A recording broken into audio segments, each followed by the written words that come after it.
And one of the biggest tricks of shaitan is to belittle any good that you do. This is one of the traps and the tricks of shaitan, is to belittle any good that you can do. The Prophet ﷺ, he says in the authentic hadith, never belittle any act of good. Don't belittle it.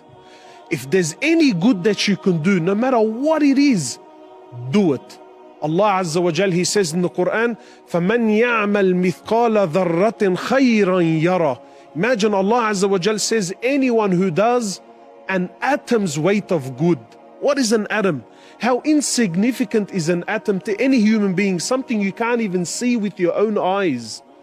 But Allah Azza wa Jal says, anyone who does an atom's weight of good, he shall verily see it on the day of resurrection. So my brothers and sisters, there are numerous ways of doing good. Jump on them.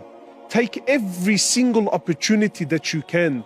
The Prophet ﷺ, he says, even meeting your brother with a cheerful face, meeting someone with a smile on your face, that's a sadaqah, that's an act of charity.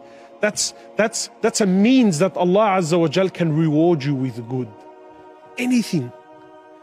Wallahi, it doesn't have to be dramatic. Sometimes we think that, look, if I can't give $10,000 in charity, well, therefore I shouldn't give any charity whatsoever. Why? How do you know? How do you know? By Allah, that one good deed could be the difference between Jannah and Jahannam. That one good deed.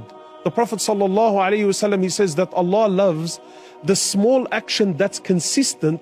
Allah loves this more than the large action, but it was a one-off. No, that consistency, even if it's small, Allah Azza wa Jal, He loves it. Any act of good, do it. Don't waste time. Wallah, my brothers, this is shaitan at his absolute best, when he makes you feel insignificant, that whatever good you were going to do, that really in the scheme of things, what's it going to really change? No, is it good? Yes, then do it. Do it. Don't worry about how and where and why and really is it going to change anything. That's Allah's job. Your job and my job is that if Allah presents me with a situation, with an opportunity where I can contribute something. Imagine the Prophet ﷺ in the authentic hadith, he says there was a man running in Jannah. A man was running and he was enjoying his paradise. And guess what made him enter? He saw that a branch from a tree was coming out and that it was in the way of the Muslims. It was in the way of the walkway. So the man decided, he said to himself, I can see that this branch has become an inconvenience. It's become a nuisance for the Muslims. So I shall remove it to make things easier for the Muslims. That was the very action that made this man run around in his Jannah and enjoy his Jannah. From what did he do? Wallah, in the scheme of things, he removed a branch. The Prophet ﷺ, he says, the good and the bad deeds of my ummah was presented to me.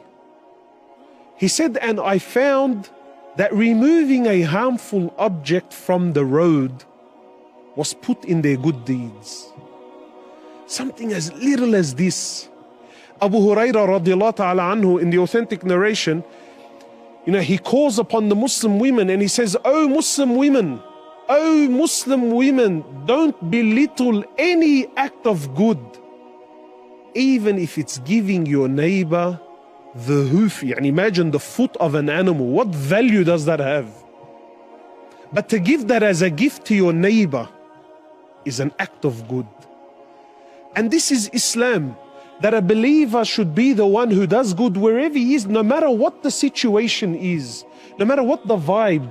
If you see an opportunity to do good, jump on it, because by Allah, you don't know what may come out of this. Think of it as a seed that you planted into the earth. You don't know what's going to come out of it. We do what we do for Allah's pleasure, and then we see whatever Allah wants to do with it.